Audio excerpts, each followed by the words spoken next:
ಎಲ್ಲರಿಗೂ ನಮಸ್ಕಾರ. ಯಾರನ್ನು ನಂಬಿ ಈ ಭೂಮಿಗೆ ಬಂದಿಲ್ಲ ಅಂದ ಮೇಲೆ ಯಾರನ್ನು ನಂಬಿ ಜೀವನ ನಡೆಸುವ ಅವಶ್ಯಕತೆ ಇಲ್ಲ. ನಮಗೆ ಬೆಲೆ ಕೊಡದವರನ್ನು ಬಿಟ್ಟು ಬಿಡಬೇಕು. ಬೆಲೆ ಕೊಡುವವರನ್ನು ಬೆಟ್ಟದಷ್ಟು ಪ್ರೀತಿಸಬೇಕು. ಕೆಲವೊಬ್ಬರಿಗೆ ಎಷ್ಟೇ ಕೈ ಹಿಡಿದರೂ ಎಷ್ಟೇ ಒಳ್ಳೆಯದನ್ನು ಬಯಸಿದರೂ ಸಹ ಸಮಯಕ್ಕೆ ಸರಿಯಾಗಿ ಅವರ ಬುದ್ಧಿಯನ್ನು ತೋರಿಸಿ ಬಿಡುತ್ತಾರೆ. ಏಕೆಂದರೆ ಕಾರಣವಿಷ್ಟೇ, ಎಲ್ಲರಿಗೂ ಅವರವರ ಸ್ವಾರ್ಥದ್ದೇ ಚಿಂತೆ. ಯಾರಿದ್ದರೂ ಯಾರಿಲ್ಲದಿದ್ದರೂ ಬದುಕು ಸಾಗುತ್ತದೆ. ಒಮ್ಮೆ ನಾವಂದುಕೊಂಡ ಕಡೆಗೆ, ಇನ್ನೊಮ್ಮೆ ನಾವಂದುಕೊಳ್ಳದ ಕಡೆಗೆ, ಮತ್ತೊಮ್ಮೆ ನಾವೆಂದು ಊಹಿಸದ ಕಡೆಗೆ. ಕೆಲವರ ತಿರಸ್ಕಾರಗಳು ನನಗೆ ತಟ್ಟುವುದೇ ಇಲ್ಲ.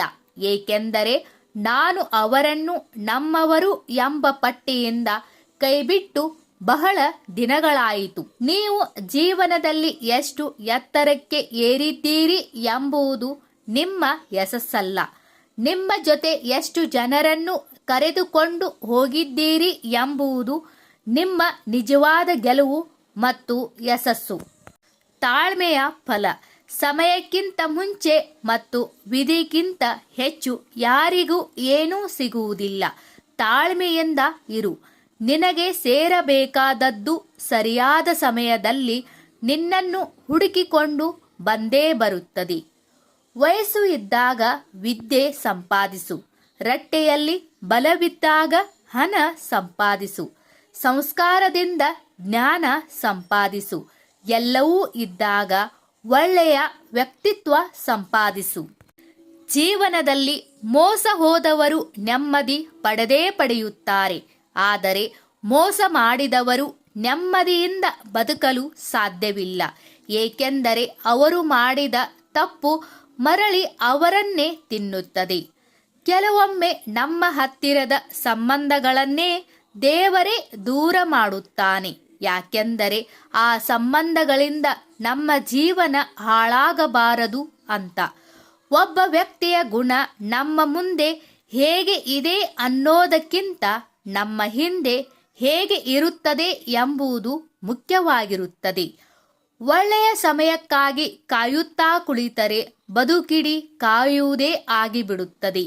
ಏಕೆಂದರೆ ಈಗಿನದಕ್ಕಿಂತ ಒಳ್ಳೆಯ ಸಮಯ ಮತ್ಯಾವುದೂ ಇಲ್ಲ. ಆಸೆಗಳು ಲೋಹದ ನಾಣ್ಯಗಳಿದ್ದಂತೆ. ಕಿಸೆಯಲ್ಲಿ ಅವುಗಳ ಸಂಖ್ಯೆ ಜಾಸ್ತಿಯಾಗುತ್ತಾ ಹೋದಂತೆ ಮನುಷ್ಯ ಅದನ್ನು ಹೊರಲಾರದ ಸ್ಥಿತಿ ತಲುಪುತ್ತಾನೆ. ತಿಳಿದು ಜೀವಿಸಿ. ಸಮಯವಿದ್ದಾಗ ಏನೂ ಅರ್ಥವಾಗುವುದಿಲ್ಲ. ಎಲ್ಲ ಅರ್ಥವಾದಾಗ ಸಮಯ ಇರುವುದಿಲ್ಲ. ಒಂದು ದಿನ ಕಾಗೆ ಹೇಳಿತಂತೆ, ಉಸಿರಿದ್ದಾಗ ನನ್ನ ಕಂಡರೆ ಓಡಿಸುವ ಮನುಷ್ಯರು ಉಸಿರು ನಿಂತಾಗ ನನಗಾಗಿಯೇ ಕಾಯುವವರು. ಎಲ್ಲದಕ್ಕೂ ಸಮಯ ಬರುತ್ತೆ, ಕಾಯಬೇಕಷ್ಟೇ. ಸಂಪತ್ತು ಎನ್ನುವುದು ಕಬ್ಬಿನ ಜಿಲ್ಲೆಯ ಮೇಲೆ ಕುಳಿತ ನೊಣದಂತೆ. ಸ್ವಲ್ಪ ಗಾಳಿ ಬೀಸಿದರೂ ಹಾರಿ ಹೋಗುತ್ತದೆ. ಆದರೆ ಸಂಸ್ಕಾರ ಎನ್ನುವುದು ಕಬ್ಬಿನೊಳಗಿನ ಸಿಹಿಯಂತೆ, ಯಾವತ್ತೂ ಮಾಸದು. ಅತಿಯಾಗಿ ಯೋಚಿಸುವುದನ್ನು ಬಿಟ್ಟು ಬಿಡಬೇಕು. ಜೀವನದಲ್ಲಿ ಏನಾಗುತ್ತೋ ಆಗಲಿ, ಬಂದದ್ದನ್ನ ಎದುರಿಸಲು ಸಿದ್ಧರಾಗಿರಬೇಕು. ದೇವರು ನಿರ್ಧರಿಸಿರುವ ಈ ಜೀವನದ ಪಯಣ. ಇಷ್ಟು ಸಮಯ ಕಾಪಾಡಿದ ದೇವರು ಮುಂದೇನು ಕಾಪಾಡುತ್ತಾನೆ ಎಂಬ ಭರವಸೆ ಸಾಕು ಜೀವನ ನೆಮ್ಮದಿಯಾಗಿ ಸಾಗಿಸಲು. ಬೆಳೆಯುತ್ತಿರುವ ವ್ಯಕ್ತಿ ಮತ್ತೊಬ್ಬರಿಗೆ ತೊಂದರೆ ಮಾಡುವುದಿಲ್ಲ. ಮತ್ತೊಬ್ಬರಿಗೆ ತೊಂದರೆ ಮಾಡುವ ವ್ಯಕ್ತಿ ಎಂದಿಗೂ ಬೆಳೆಯುವುದಿಲ್ಲ. ದೇವರು ನಮಗೆ ಏನು ಕೊಟ್ಟಿದ್ದಾನೆ ಎನ್ನುವುದು ಮುಖ್ಯವಲ್ಲ, ಕೊಟ್ಟಿರುವುದನ್ನು ನಾವು ಹೇಗೆ ಬಳಸಿಕೊಂಡಿದ್ದೇವೆ ಎನ್ನುವುದೇ ಮುಖ್ಯ. ಸ್ನೇಹಿತರೆ, ಈ ವಿಡಿಯೋ ನಿಮಗೆ ಇಷ್ಟವಾದರೆ ದಯವಿಟ್ಟು ನಮ್ಮ ಚಾನಲ್ ಸಬ್ಸ್ಕ್ರೈಬ್ ಮಾಡಿ, ವಿಡಿಯೋಗೆ ಲೈಕ್ ಮಾಡಿ, ವಿಡಿಯೋನ ಶೇರ್ ಮಾಡಿ. ಎಲ್ಲರಿಗೂ ಧನ್ಯವಾದಗಳು.